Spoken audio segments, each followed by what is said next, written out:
So make me look a little tanner. Your racket is so better, you know? crooked. You're overdoing the crookedness. No, you can't do that. If I do that, she'll look even tanner.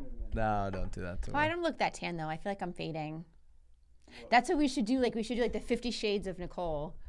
We could go through like Through the year. throughout the year. Like a flip book. Yeah.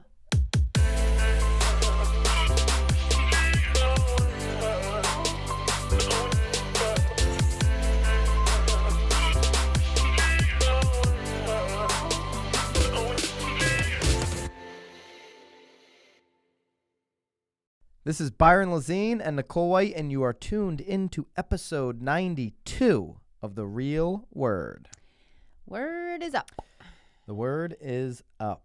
All right. We are. 2 rackets, a Marketeer. I'm super excited about the Marketeer. I'm thrilled about it. That was my find, too. It is your find. It's super interesting because you like giggled. You were giggling as you were watching it. I thought it was, well, we'll get into that. All right. Number 1 is iBuying an untested novelty. And I'm specifically pulling this one section out of Brad Inman's article, which we'll post. We'll post it on YouTube if you're interested in going and reading the entire opinion piece. It is the scourge of untested novelties in real estate. What does scourge mean? Do you know the definition of that? Just want to make sure I said it right. You said I've it. been working on my reading game. As far as I know, you said it right. When I find a word that I don't know, I do the pronunciation on Google and the definition. See, the problem is that we've tried using those pronunciations reading before. Longer. Oh, so much longer. I feel like that's, I don't know. Maybe, you should do like the vocal. I think they have vocal people, like they could speak the word for you. Remember we tried to do the enunciation that one time? What was our word? And you thought it was wrong, but Google's never wrong. No, that was wrong. We were saying it wrong the whole time. What was that word? Remember last year? All right. Was so long. Is iBuying an untested novelty? That's the section of this article I'd like for you to scroll down. That's the section we're going to be commenting on in this racket. I'm going to actually, it's so short, I'm just going to read the whole thing. Should I do that?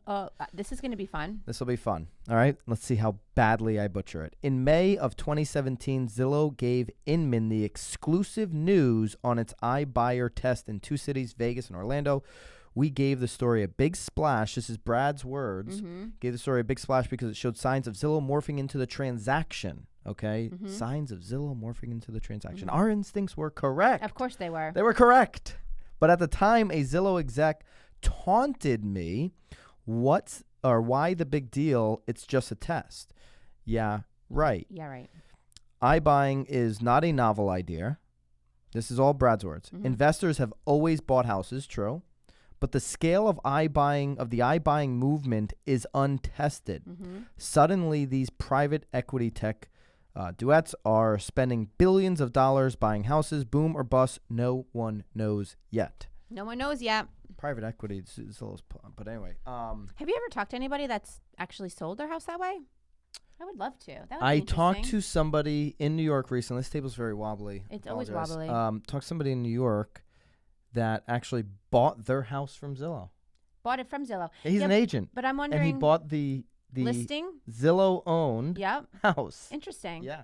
But I'm curious about the other end. Like how easy is, because they're obviously claiming that this iBuyer process is going to be, easy. Well, yeah, let's break this down a little bit.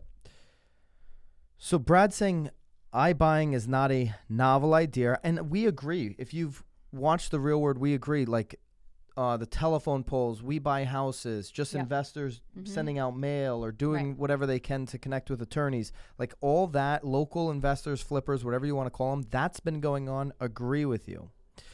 And he says, but the scale of the iBuying movement is untested. This is where I'm calling racket. I completely disagree that the scale of iBuying or offering, in a sense, Zillow offers. I'm going to just focus on Zillow. That is not untested. I want to go back to last week's show when I said a request for a Zillow offer in the 19 territories, the 19 regions or cities that Zillow Offers has launched. A request for an offer comes in every 1.25 seconds.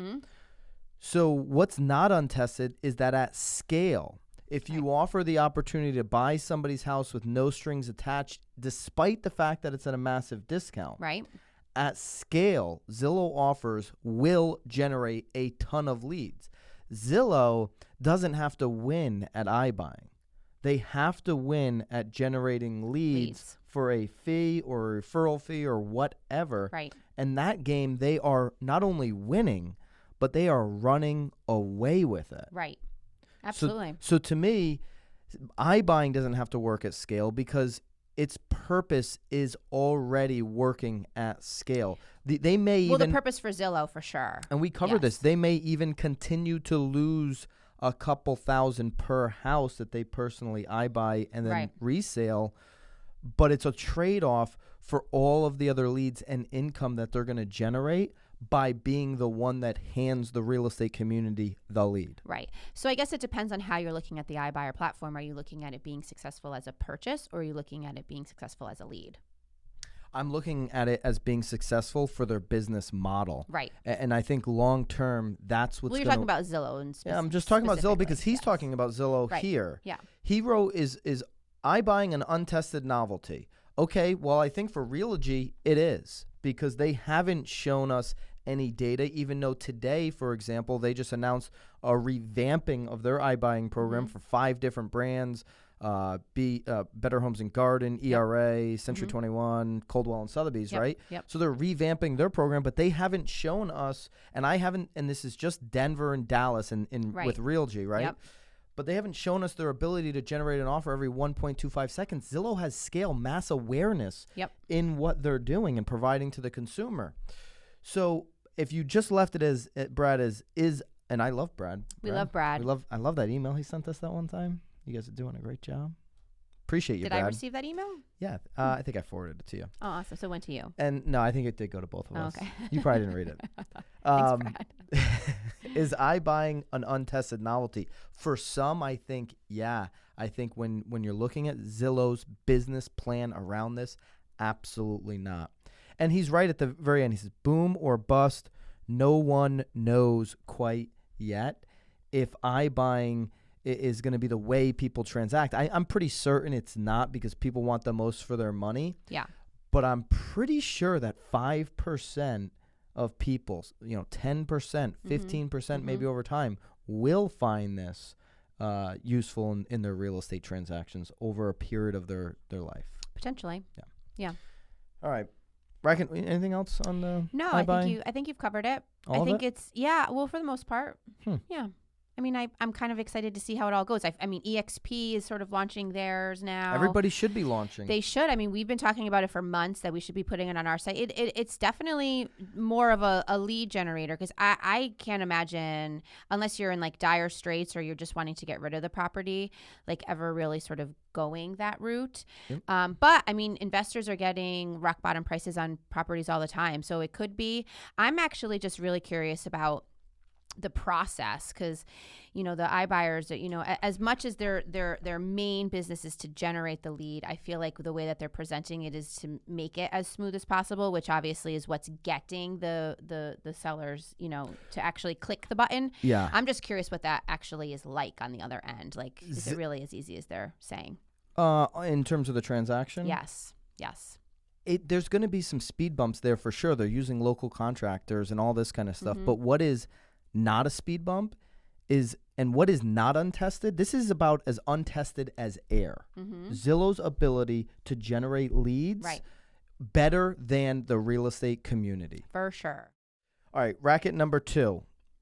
Oh, look, it's kind of an interesting little... I think it's a fantastic segue. Home flippers see lowest returns in 8 years as costs rise. You could argue that iBuying platforms like Zillow or Open Door are essentially home flippers to some degree. For sure. I think that you're also finding, though, too, that banks are actually getting a little bit smarter, too, that they're now fixing up some of their homes in order to capture some of the money that they were losing when they were selling them to flippers. So yeah, because paint can do a lot. Oh, my gosh. Yeah, absolutely. I mean, even just like fixing a toilet or, I mean, it's... So this is a really great, fantastic clickbait headline. Thank you, really CNBC. is. We're going to steal that from you. But let's dig into the numbers. Investors flipped 59,876 single family and condos in the second quarter of this year, so 2019, which is down just over 5% compared with the same period a year ago. And it defines a flip as a home bought and sold within a 12-month period. So anything outside of 12 months doesn't count. Gross profit on a flip was $62,700. That's gross profit, which then translated to about a 40% return. 39.9, which went down from which was down, which and is nothing. In the second quarter of 2018, it was almost 45%. So almost 5%. So 5% to a flipper is important for sure. Yeah. Well, 5% on both ends. It looks like there's 5% fewer being flipped and 5%. Yeah. 5% on your total return compared to quarter 2 of 2018. I think there's a lot of stuff that goes into this. And the reason, going back to the last racket, why I think every broker should have their own iBuying platform is because Zillow is going over time going to show you what their ZO margin is. You're going to be able to figure it out. And if you get into that margin, here's our instant offer, here's Zillow's instant offer, maybe here's open doors, there's the 3 options, or number 4 is we can list your house. Right. Same thing here, why this is going to get more competitive. I think local flippers have had the easy route to accumulating these homes that are going to sell at a discount faster than anybody else over the last 20 years. Over the next 20 years, they're just going to have more competition. So much more competition. Whether it's an iBuyer or whoever to buy that home, which cuts into the gross profit of $62,000. For sure. Absolutely. Right? Well, especially if Zillow is buying them and then selling them even at a loss. I mean, it's to get the data, to get the lead flow. No, it's going to be very interesting to see what happens. It's messing their game up, like those really romantic flippers. Like Zillow, you're out here taking a loss on this. Yes. Like you're not even trying to make money, and then they get emotional about that. Yes. Well, I guess it depends on what kind of flipper you're talking about too. I mean, there's flippers that are just doing it, at mass amounts, that are just, using the same tile. And then there's others that are really sort of using the house as their canvas. And there's different ways to flip. Like you're talking, like there's some that are buying a lot at once to make sure that they get 5 to 10% return and move on and just keep it moving, almost like wholesaling or something. Yeah, right? I mean, 5% return is just like that would be brutal. So now if it goes down 5%, you're really losing. Yeah. Which is. There's a lot of ways, we've talked about this in the show, there's a lot of ways you can lose on flipping. What I think most flippers should do, and this is what Zillow's doing. Let me see if I have this in my notes, actually. They covered this a couple weeks ago. They have a buy box. Yeah, they're buying within their buy box. So that's a price range. They're talking. Well, that's smart. You have to. I mean, if you're a real flipper, you have to have some sort of strategy. They're basically, and this is, it depends on the market, but she had said, somewhere between 300 and 500 typically in a, given city, depending. That's where their buy box will fit into. Certain amount of bedrooms, certain amount of bathrooms. Of course, has to. Square footage. Like here's an example. She said, if the house has solar panels, it's an automatic no buy. Oh, I'm sure. That disqualifies it from Zillow wanting to buy it. I don't doubt that at all. I think what is interesting here that we need to pull away from the headline is the cost. I think regardless of flipping, new construction, we're seeing it in our development too. Our developers are having to sort of up their why am I blanking? When they get their, you give your sheet. Allowances? Thank you. Allowances. I think if you're in the flipping game or getting into the flipping game, make sure you know what those costs are, because they are constantly going up with these tariffs. I mean, countertops alone, to get your hands on some quartz is a little bit more expensive than it was. So, I mean, you have to always make sure you know those costs on the other end too. So, that's it. Know your game. You gotta. All right, we've got a Marketeer of the week. It's not Zillow this week. It's not a Apple. phone. So it's not some big company, some public traded company that can just dominate the little peeps.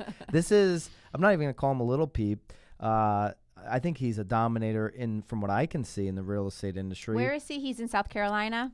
He is. He's in Greer, South Carolina. Bob Tompkins found him on the RETV channel. Shout out to T. Macy and the boys and girls running that channel. Yeah. I mean, and Tim's, was it Tim? It wasn't Tim. It was the other gentleman that shared it. Colin. Yes, I love Colin. Colin. He's a jolly folk, and he shares well. I think that he loves seeing other people being successful. He's a great sharer. Great sharer. So we got to play a little clip of this video. You know, hopefully, my only concern is the music. Colin's words were, we'll be shut down. Zillow will suck us play off. A little clip at the end. They're not going to shut us down. Okay. And I wonder if he actually did, to your point, get the song. Yeah, because it's so copyrighted, the song or are people was just ignoring brilliant. that? I mean, brilliant. I don't even. It brought me right back to what grade would that be? I don't know. TGIF. I mean, that's elementary school, man. That's like third, fourth grade. It's like popcorn. Can I stay up for all the TGIF shows? Yes, because I think it started at 7. I think that stuff started at 7 and it ran until about 9, right? Yeah. Oh my God, Full House. We had a finished basement. Me and my sister used to jam on the Full House and all those shows down there. I just like popcorn. I mean, popcorn. So super random that's what always would have popcorn. Popcorn. The reminds song. Me of popcorn. You know, because like you want your popcorn fresh and be going in for the first couple grabs. TGIF was as amazing as a child, for sure, off. for sure. Yeah. So I think, listen, it made and I'm gonna be nice about this, Bob.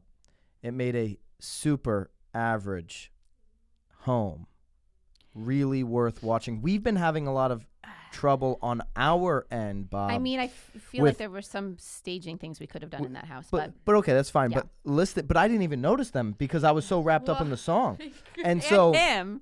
Yeah, like he's gonna get tons of awareness out of this, especially locally. But we're having trouble with like, how do you make a listing video, whether it's 30 seconds, a minute, whatever? How do you make a listing video of a property engaging, exciting to watch, especially if the house is, let's just face it, your average middle of the run? Like, do you like to just look up $250,000 homes, like if you're a consumer and not in real estate like us freaks? Yeah. Or do you like if you're just a consumer, to look at the $10 million walkthroughs of like this closet that's bigger than all your bedrooms put together, right? People like the eye-catching stuff. So Bob did a good job of taking the average home and keeping me throughout the video. I've watched it 3 times. Yeah, it's interesting though, because I feel like on the flip side of that, because I watched a video, there was another video that I sent you a couple days ago, someone in our market that had done the same thing, like she was in the video. And I found it to be kind of distracting. Like you almost are the people concentrating too much on the people? Acting, yeah. Especially if the acting's bad, then it's like, now I'm just watching bad acting. Like, do you remember like the color of the kid's bedroom in that video? I knew it needed a paint job. I remember that. Yeah. It's interesting if like people are actually looking at the house. I mean, it's obviously bringing awareness to the address. The address is in the copy. Yeah. He's doing a great job for a seller. I'm just curious. And he's doing a great job for his brand. For sure. That's just, I'm just curious, like I'm just being devil's advocate if it's too distracting for the house. But regardless, it was great. Byron hates home videos. So the fact that he giggled and enjoyed it, and he actually wanted this to be our Marketeer, like it was all about the song, like featuring the song, kitchen with the writing. Yeah. It was all good. It was all good. All right, good job, Bob. Congrats. If anybody, even from the RE TV community, anybody from anywhere has a great Marketeer of the week that we should be aware of, please send it in. All the links to everything we talked about, the 2 rackets, this Marketeer, are in the description on YouTube. So if you're listening, go over to YouTube. That's the best place to find all this stuff. And hopefully Bob doesn't make us take our video down. Yeah. Because of the song. Bob. Well, why would Bob make us? YouTube would. Put the song in there. All right, guys. Keep it real. Thank you. Bye, guys. Everywhere you look, everywhere there's a heart, there's a heart. I hand to hold on to. Everywhere you look, everywhere there's a love of somebody who needs you. When you're lost out there and you're all alone, life is waiting to carry you home. Everywhere you look, everywhere. Everywhere you look, everywhere.